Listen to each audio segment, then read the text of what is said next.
welcome, welcome. I am Juma, and this is my co-host, Dr. Sophia Lynn, and we are Leafstyle, where education, culture, and cannabis collides. Today we have a really special guest, two special guests. One, Mr. Mike James, University of Miami standout, running back for the Hurricanes, 4 years in the NFL, the first NFL player to ever apply for the therapeutic exemption, and the vice president of Line Order. Welcome, Mike James. And we also have Boo Williams, standout tight end, born and raised Florida, a cannabis advocate, cannabis consumer, and today he's going to be able to speak a little bit about his journey in the NFL, dealing with various injuries and how cannabis became a part of his wellness program. So we'd like to give both of these gentlemen a real big hand here. And also, Dr. Sophia Lynn, please begin. Absolutely. Let's get right into it, gentlemen. So good to have both of you today. It's an absolute pleasure. Mike, tell me when your journey with cannabis began. So my journey with cannabis began shortly right after my rookie year. I broke my ankle. I developed a dependency on opiates. I used cannabis as a medical thing to wean me off of those opiates. And shortly after that, I played, 5 more years in the NFL. I got to Detroit, and that's when I challenged the league on their medical marijuana policy, trying to get somewhat of a program, and it brought to the attention and it off the banned substance list. Absolutely. So when you say you challenged the NFL's policy, at that time, what was the NFL's stance on cannabis for players? So the NFL stance was really players could not use cannabis for any reason. There was no ifs, ands, buts about it. There was no exceptions to the rule. We had to be under 30 nanograms a milliliter for the annual test, which is very difficult. Anybody who knows CVS or Walgreens, their test is 50 nanograms a milliliter. So we were asked to do more than the general public to medicate if we chose to medicate in a more natural fashion. So I challenged them on that policy, looking to have marijuana recognized as a medicine and it taken off the banned substance list. Absolutely. What year would you say this was? This was around 2016, 2017. I can't say we appreciate how NFL has come full circle in recognizing CBD and THC now that they have increased their amount to 150 nanograms as of April this year, right?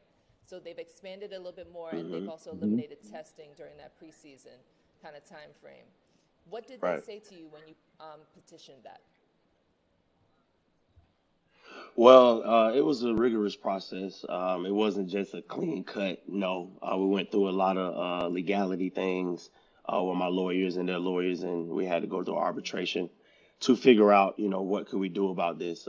Shortly after the arbitration, I was informed that the policy wouldn't change, but, leading into the new CBA and right after I kind of finished up with all of my things, the policy changed right after that. So it was comforting to know that my family, my friends, people that I grew up with and that are playing now and, for the future of the game, that are trying their best and they're making strides to make it better, from what they know, from what they can. And do you feel what you sort of provided actually had an effect on that policy?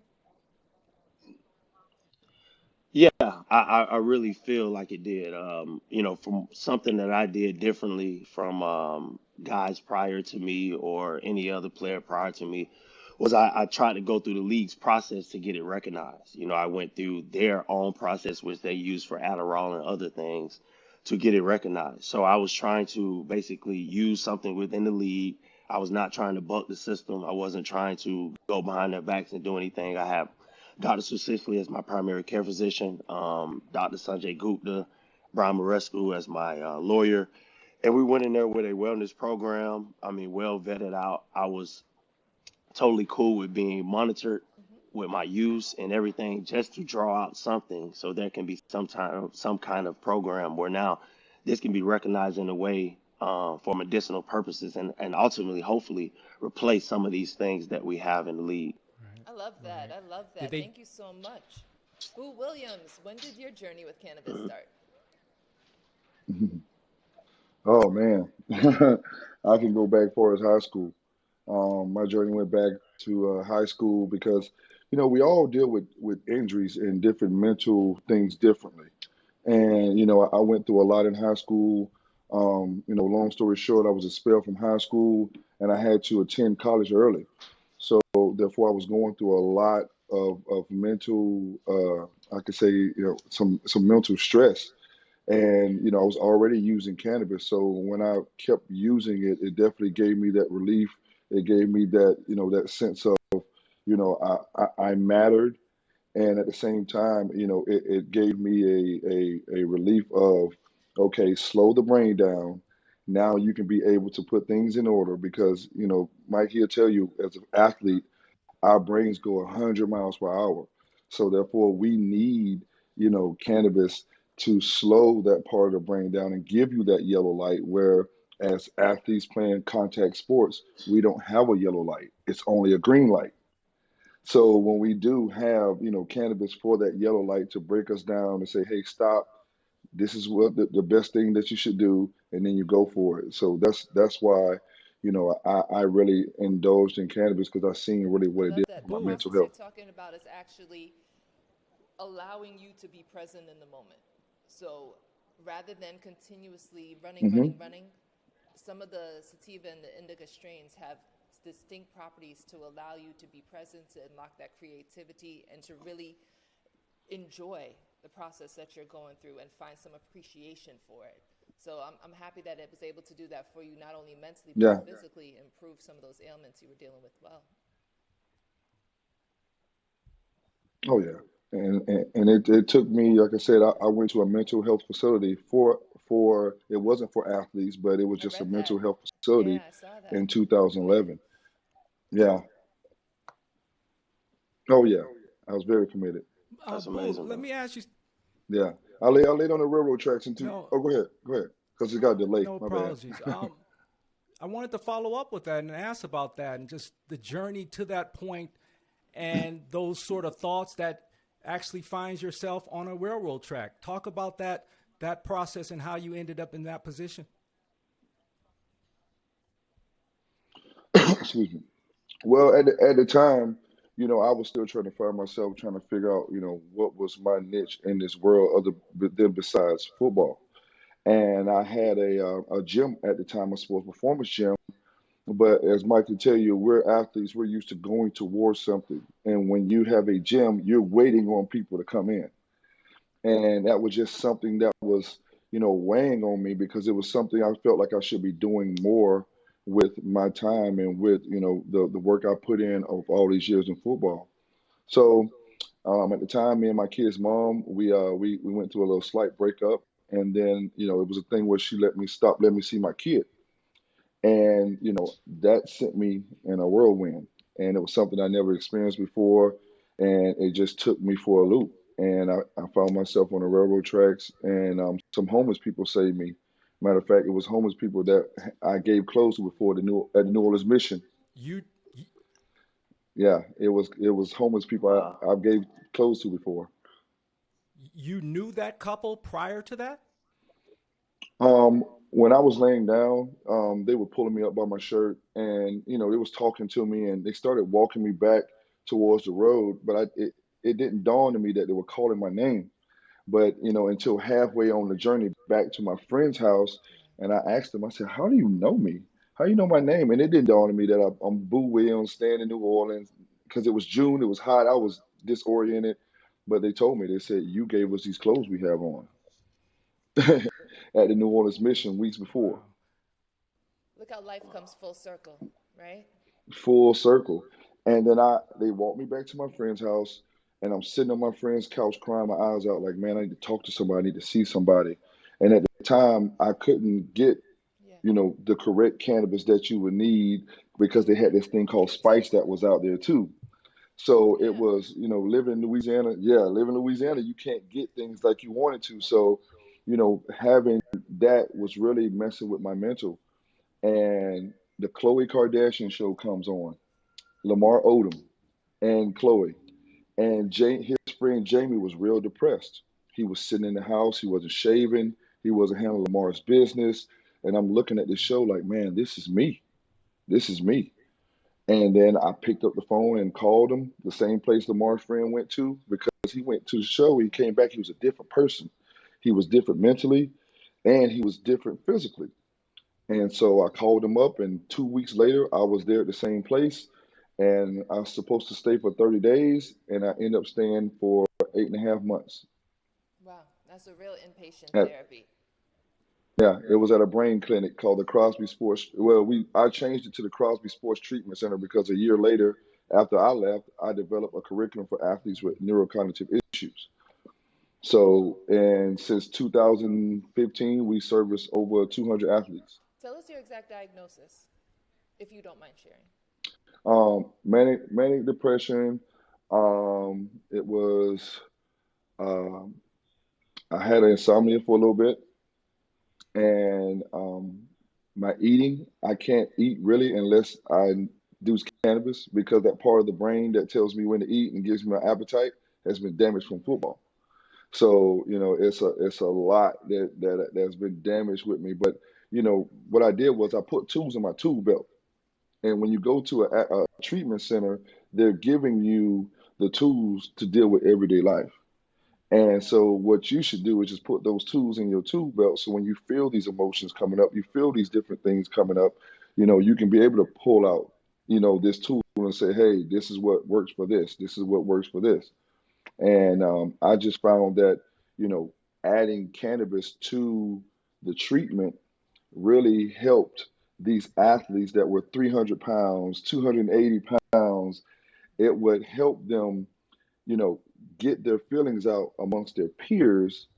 So when they got towards their one-on-one sessions and their group sessions, now it was easier for guys to, talk to their doctors and therapists because they sat down and got it out with their players. Absolutely. Absolutely. So, Mike, I want Hmm. to bring you into this conversation and some of the things that Boo mentions. Does this sound familiar? Did you ever go through some of these same sort of um, injuries? I know yours was an ankle injury. Did you ever feel any of these trauma injuries as well? Yeah, so I mean, Boo hit it right on the head. I retired from concussions. I broke my ankle, and that's what kind of pushed me into cannabis. But concussions is what I retired from. So dealing with all those diagnoses the same way. I mean, talking about that wellness program using cannabis, that's what I presented to the league with Dr. Sue Cicely and my lawyer as well. It was more of a vestibular therapy, cognitive therapy, behavior therapy, and as well as, I need a form of medication to also help me. Those same problems I deal with constantly to this day, lack of appetite, anxiety, depression, and Hmm. like Boo said, having a toolbox, I've sought out my own therapy and still in therapy to this day. But having a toolbox to be able to manage all those things is so important. Hmm. That's what I really was trying to articulate to the league was, you leaving guys out here with no sense of No opportunity, parachute. with Right. no plan. And me, I was a child of the substance abuse. I grew up in a low income community. So I got to the NFL I wasn't equipped with a lot of things. My mother had passed by the time I was 19. So by the time I got to the NFL, I didn't know the likelihood of athletes being more addicted, becoming addicted to a opiate. I didn't know it was 4 times more likely than the general population because of the injury rate and the access. I didn't know being a child of substance abuse would affect me even greatly. Um, and not having any education on all those things was even more detrimental. So, there needs to be something along the lines of what Boo said, along the lines of what I challenged the league on, some form of wellness program for your mental, physical, and, everything to wrap around for you can be Right. complete when you leave this game. You know what? It's funny that he says that because the NFL tried to shut our athletes treatment center down and stop paying for guys' treatment. Now we Wow. know we all have hit Cigna Healthcare. Hmm. So when I went, it paid $96,000 for my treatment. Now note, at the time, 5 years after you're out of the league, your insurance lapse. Right. So that's when the doctors do uh, their what you call it, their Reevaluation. experiments. It Yeah. reevaluates on players to know that 5 years after you're finished, that's when your body and your brain starts to break down. Right. So therefore, we're going to remove ourselves from your insurance so Right. we're And you not also won't liable. be Right. able to be And eligible to and be I involved in the studies for post concussion injury to see the long term management at the 3, 5, and 10-year mark. So they're automatically excluding you, which correct, skews their data, right? It's going to skew their data because the true correct, candidates cor- like Boo and Mike will not be involved in those studies. no, not at all. And that's why we dealt with the Amen Clinic. You know, I dealt with Dr. Amen up in Costa Mesa.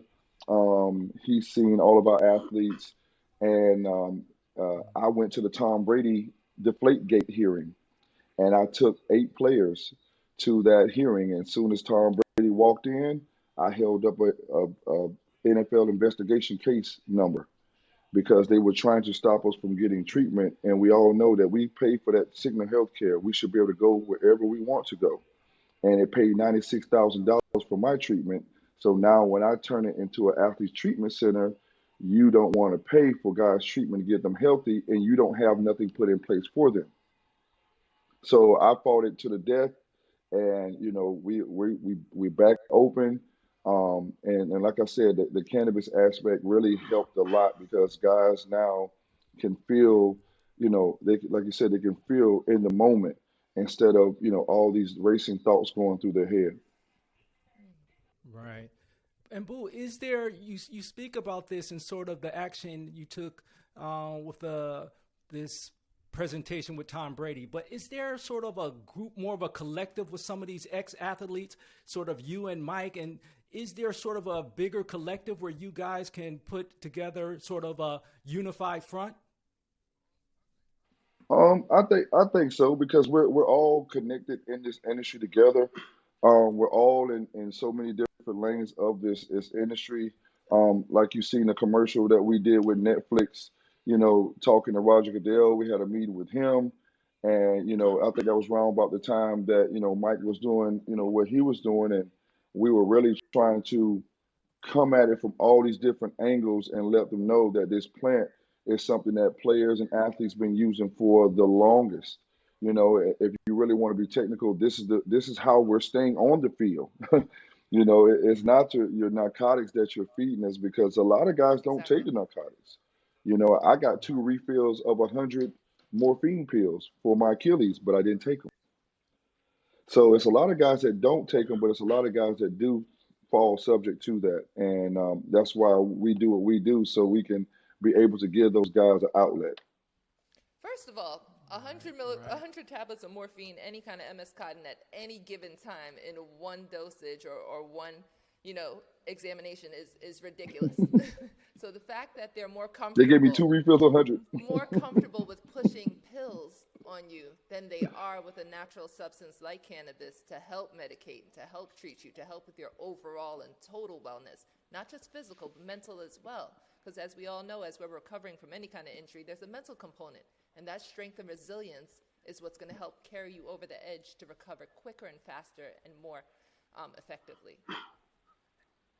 Because if Andrew Luck was probably using cannabis, he probably would still be in the league. Am I Amen. Yeah, maybe so. Yeah. right, Mike? But you gave a Yeah. statistic earlier. I saw, Boo. What do you estimate the number of NFL players now that use cannabis currently?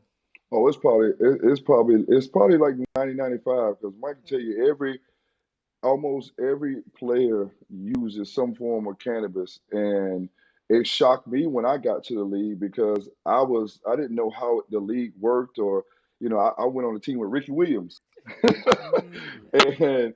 and me and Rick, I got caught on my drug test my second year in the league with Ricky, and Ricky was like, "Hey man, They're not going to test you during training camp. They're going to test you during mini camp. And they tested me and they got me. And it was a thing of they treated me like I was a real criminal. They treated me like I was like something was really wrong with me, not because of my injuries and what I was going through, but something was wrong with me because I wanted to use Right. cannabis.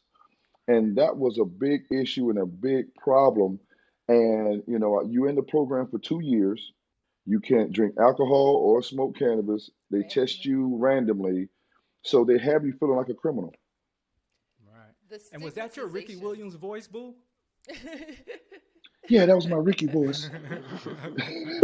Ricky know I hear his voice all the time, man. Ricky said, "Hey, man, your last name Williams like mine. They're going to test you during training camp, not mini camp." And then in mini camp, they called my name, and I looked at him, and he was like, "My bad." The stigmatization Yeah, you go by around that position. is crazy. That's Yeah. crazy. Yeah. But you know what? Who would have thought that Ricky Williams, Right, Kyle Turley, and myself will all be in the cannabis industry using our right. platforms to do great things, and we all played on the team together, same team together. Wow, wow. Mike, Mike. So as we talk about sort of this testing, the rigors you guys went through, what would you, if you were Roger Goodell, if you were sitting in that seat, what kind of policy would you have today? Well, first I would bring in people that were smarter than me, that would know more about the plant, that would more know about bringing in and enforcing policies like this. And I would bring them in, I would consult, and I would find the best ways possible to give my players the best ways to stay on the field. I mean, if I'm Goodell and I'm the commissioner of the league and I have a responsibility to the owners of the team, I got a responsibility to the players. Well, then, I mean, my responsibility is to keep the product as healthy and as best as I can.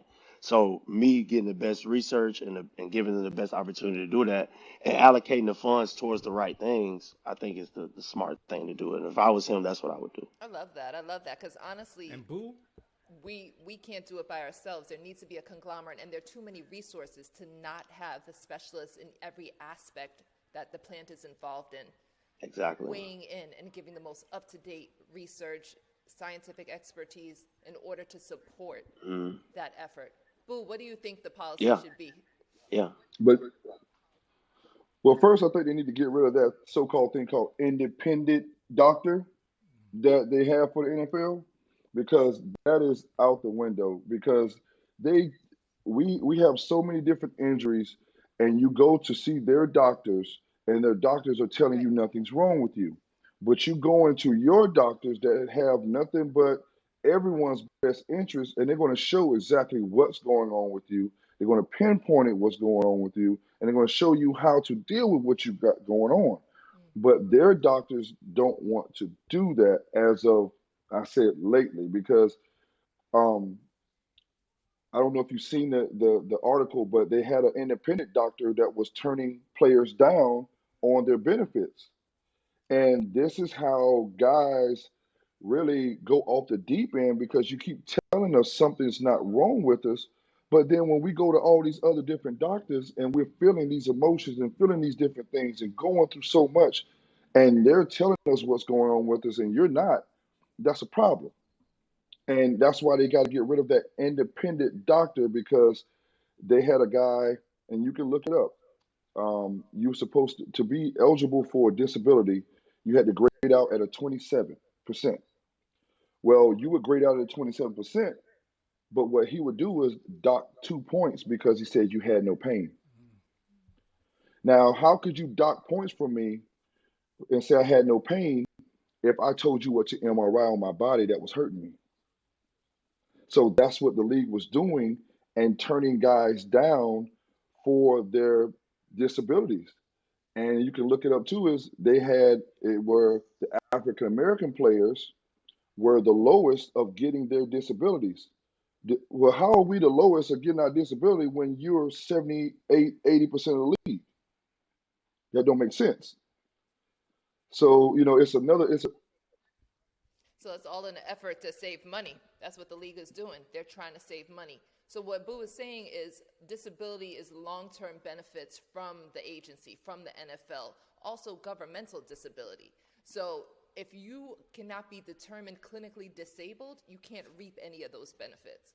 So the fact that they are making it just short enough that you're unable to Hmm. acquire and qualify for disability under those guidelines that are determined by the NFL, then you're falling short of losing out. When you tap out and your season is done and you're ready to retire, or you're ready to walk away from the league because you've had too many injuries or too many concussions or too many, problems, you can't reap any of the benefits in order to be And able then to you have secure guys doing what long-term they're health doing care. on the fraud scheme of the things of trying to go through the fraud way of getting their money and setting them up for the failure because there's no way that these guys can do this much fraud when it comes to the disability stuff and you not catch it the first time. You let it go through so therefore it can be something that hey, we can have a bigger punishment with these guys. Really the punishment should be on the league is because this is what they're making players do because you won't qualify them, the ones that are qualified for the disability. That's interesting, Boo, because we've seen this play out in the NFL and most recently in the NBA. So you think that there are some other issues involved. They're not simply what we see in the reports on Sports Center. Way bigger issues. Way bigger issues. Mike can tell you it's way bigger issues. That's why I love to see um, what we're seeing with the quarterbacks now. Your top quarterbacks are your African American quarterbacks. Therefore, now when you have certain issues come up, these quarterbacks are going to fight for rights because previously your quarterbacks were white and they didn't get in issues. And when it's a regular player just talking about issues, you look like the disgruntled player. But when the quarterback speaks, everybody's antennas go up. That's why they tried to keep it from these quarterbacks like, who is it like Deshaun Watson and Kyler Murray. All these guys that are coming up and their top quarterbacks are African American. You cannot you cannot ignore the issues that are going on because these guys are going to address it.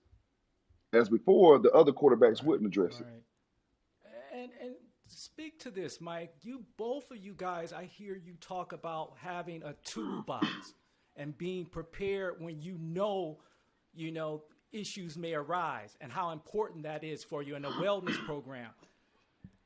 Beyond you two, is there something being done, something in place for other ex NFL players to tap into these types of resources? Well, as I begin to, since I retired, I began to learn of new programs like Boost program and different other various ones, outside of non-sport ones, if you will. But there's nothing that I've seen that the NFL has delegated themselves. There's nothing that I've seen that they said. I know they allocated $100 million to player health and wellness, and I'm pretty sure out of that $100 million there can be some type of program, some a selection of uh, doctors that's responsible enough to come in and speak on these things, physicians and so on and so forth. They can come in and create a program. So I haven't seen anything that the NFL has delegated, from their standpoint, but I have seen independent programs and programs that players have started and players have recommended because of this spread of just irresponsibility, throughout the years. Right. Yeah. The resources that you guys are sharing on this platform here today and with all of the mentorship that you do, every time you speak, someone's listening. Whether it's a player, whether it's a high school player, a college player, someone else is battling what you're going through. Your stories are powerful. So you sharing this information allows everyone to take advantage of your personal experience and then turn that around and see how they can utilize that to do better on Absolutely. their next step. So we Thank appreciate Oh, both of you appreciate it. for that. Appreciate it. And that's why we do it. We do it because, it takes real courage to tell your story. It takes real courage to go out there and say, hey, this is what happened to me. These are the things that I went through. It wasn't all pretty. I was at the lowest Agree, point, agree, Boo. and not everyone is capable and able to do that and have their story resonate with everybody. And it takes the strong players to come out and do this type of thing, because we know when you do things like this, you're going to get some backlash. You're going to get all the all the bad things that come with it. But what I do is I'm so involved in community service through the cannabis community, to where you can't say anything bad about this industry, because all it is a helping, loving, caring, sharing industry, and we all want to see each other get well. And you can't deny that. And we have that access to so many channels of this plant, whether it be hemp home building, whether it be CBD, whether it be THC, or whether it be cooking with cannabis. And so it's so many different avenues of this plant that we're using our platform to show people, like, hey, the information that you got prior was absolutely wrong. And we're here to show you and educate you on this plant, so therefore you won't be so you won't be uneducated about it. So, we just want to use our platform to do good. Absolutely. Mike, tell us a little bit about Lion Order, and tell us how you connected with that brand, why it's important to you, and what made you really invest that time to get to the next level with them. Yeah, so it's something that culturally is something that speaks for itself. Lion Order by Rohan Marley. Rohan has been an entrepreneur of the family for so many years, and now he's getting into cannabis. Of course, he's a university alumni. I am as well. We met through a close connection that we have. We sat down, we talked about a lot of different things, and just spoke about, these things, player health and wellness, athletes having an opportunity, men of African descent being able to get in this space and do well for themselves. So he brought me on as vice president, and now I'm serving that position, and it's been very educational. I've learned a lot throughout this process, and it's been something that for me, it's I've had dream jobs, like the NFL is my first job, and now this is kind of not a job, but an opportunity. So just now being a part of what Ro's doing, and his higher level consciousness, and that family, and all the great things they brought to the plant, and now being able to spread that love and consciousness around the world as his father did, is something that's very important to me and us as a team. And there's no bigger name in cannabis than Marley in my eyes. And you see that smirk. You see that smirk. Mike got with it. If anybody know Rohan, when you talk about Rohan, you gotta have a little smirk laugh on your face. Because he brings so much energy, man. He brings so Right. much energy, He does. love, and peace. And he is one thing about Rohan. If you know him, he loves that plant, man. He loves that plant with all his heart, and he's going to express it every time he see you. Yeah, absolutely. So being able to bring that to life for him, us and the team, we're excited to do that, and just to be a part of, his energy and what that family has brought to the world. I mean, it's humbling. I love it. I love it. But speaking of the Marleys, I saw recently some of your advocacy work, Boo, with Damian Marley and Title. Talk about that experience, and that was a very open and sharing expression. So please talk a little bit about that. Oh man, that was a great experience, man. To be contacted about Damien, for his Medicated album. It really put a light on the plant and really what it does for everyone's health, and just to tell my story, so that therefore he can put it on his video, and help others. I've, like I said, I've been in this space for since 2013, and it's been an uphill battle and fight for me. I was doing the video with Damon Marley at the same time I was trying to create my cannabis brand. I had a bad breakup with my kid's mom, and I said, you know what, I'm going to pursue this other dream and my purpose, and I gave her everything, and I I stayed in my car for 2 months, building my business plan. I stayed in my friend's garage for another month, kept building my business plan and working up in the industry and doing research and development and going on, stuff like Netflix and the thing with Damon Marley and just working my way up until I hit a big consulting deal and put money right into my CBD business. And I think it was like 9 months later, a year later, a company by the name of LVGI came by and acquired my company.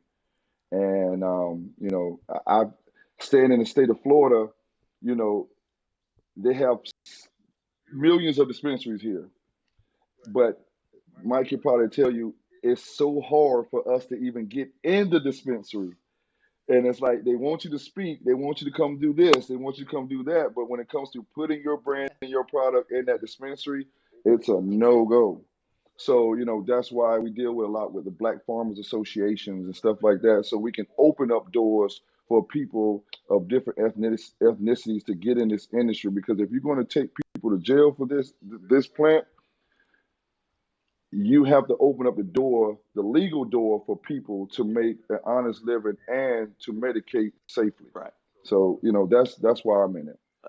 Fact. And remember, the Black Farmers Association was supposed to be allocated one license, at least one license in the state of Florida, and the program's been in operation for almost 5 years now. We're going on 4 into 5 years, and that still hasn't been done. Yeah. TrueLeaf still is the major stakeholder for the most dispensaries, over 90 in the state of Well, Florida, I, and the I'm Black not gonna Farmers Association hasn't even gotten one I'm not gonna say license. I'm not gonna say what I'm supposed to say about that True Leap situation.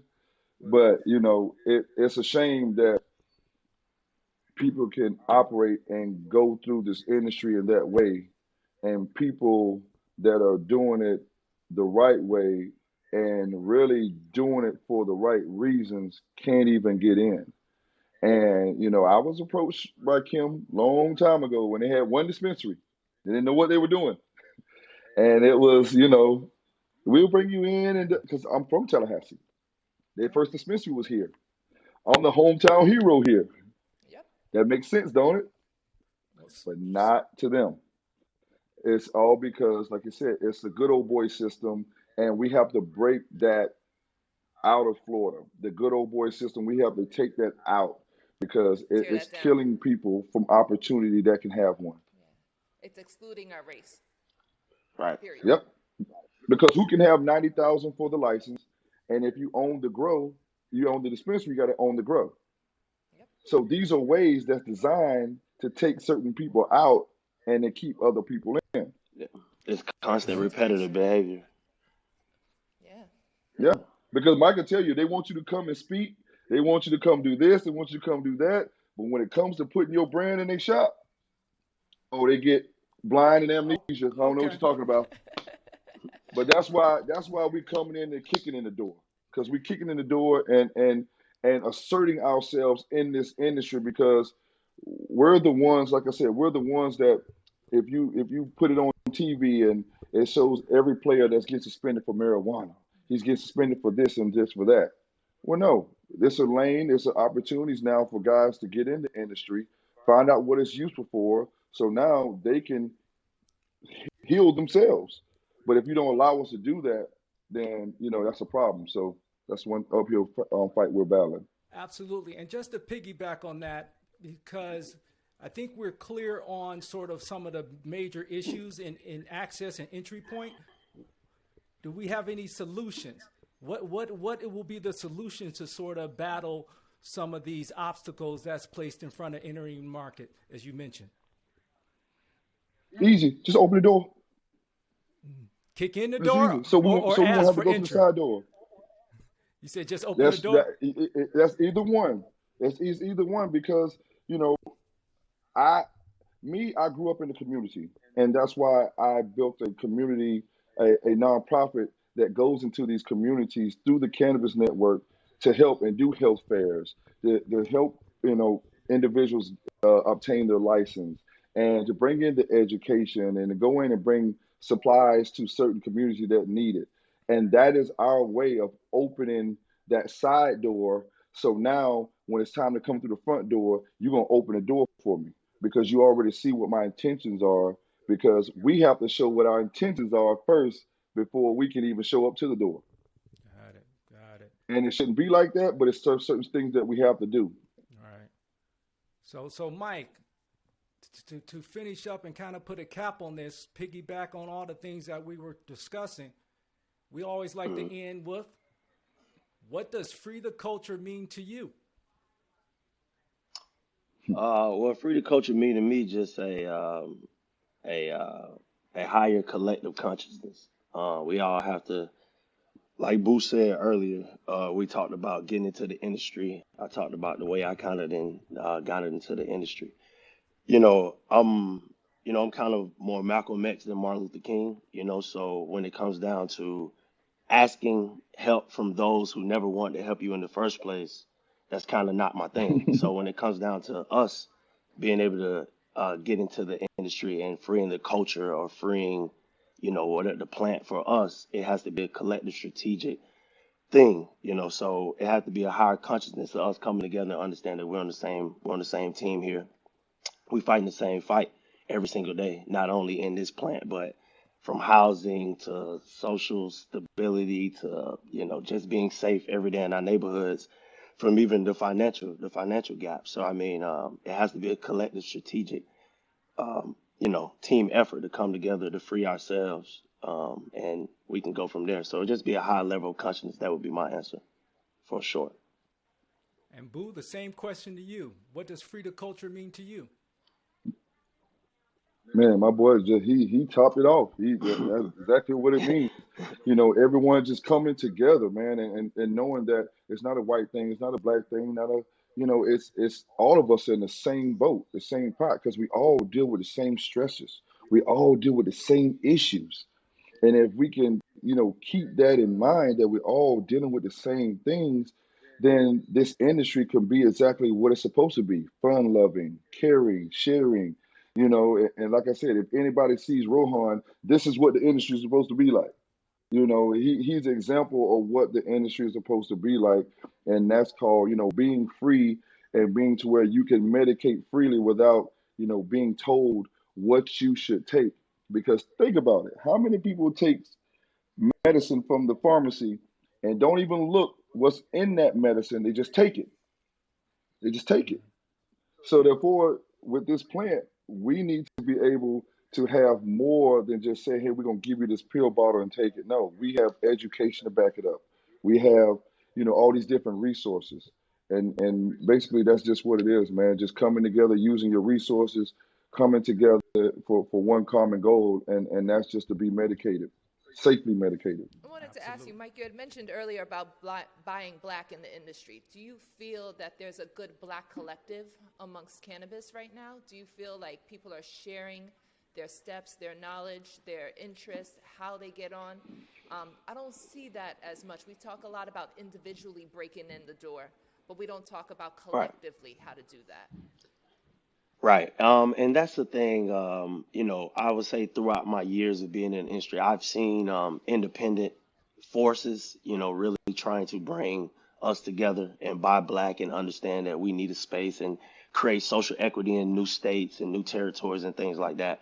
But I really well, I can't say I really haven't, because Leo Bridgewater in New Jersey and a lot of people he worked with have, made a lot of efforts. Eugene Monroe as well has tried to set up some things as well. So I am starting to see that more and more. I would like to see it more. I would like for us, to continue to do things like this, to speak out, to spread our word, to let other African descent and people of color let us know, hey, that we're out here, we're willing to help. There's resources, there's ways, not only mentally, financially, however you need, socially, whatever you're trying to do, there's options, there's ways to help us in a collective manner. So I would like to see more, but I have seen a few, and I will do more on my end to push that out more, like reposts and things like that. So therefore, there can be more information out there. Absolutely. Absolutely. Well, we really appreciate you guys. This is an amazing conversation. And I'm going to take away the key word today has to be collective, right? Whether your fight against Yep, the yep. NFL and trying to bring these ex players and demanding their rights. And then there's a bigger necessity there for a collective, and that's for kicking in the door in this cannabis industry and making your voice heard. So again, really, really appreciate you guys always sharing your story, removing the stigma, educating us. Thank you, thank you, thank you. Thank you. Of course. Thank you for letting our story be heard, man. We really appreciate it. Perfect, perfect. And this is Thank Leafstyle. you. Leafstyle, no longer a subculture, a Leafstyle. Thank you, guys.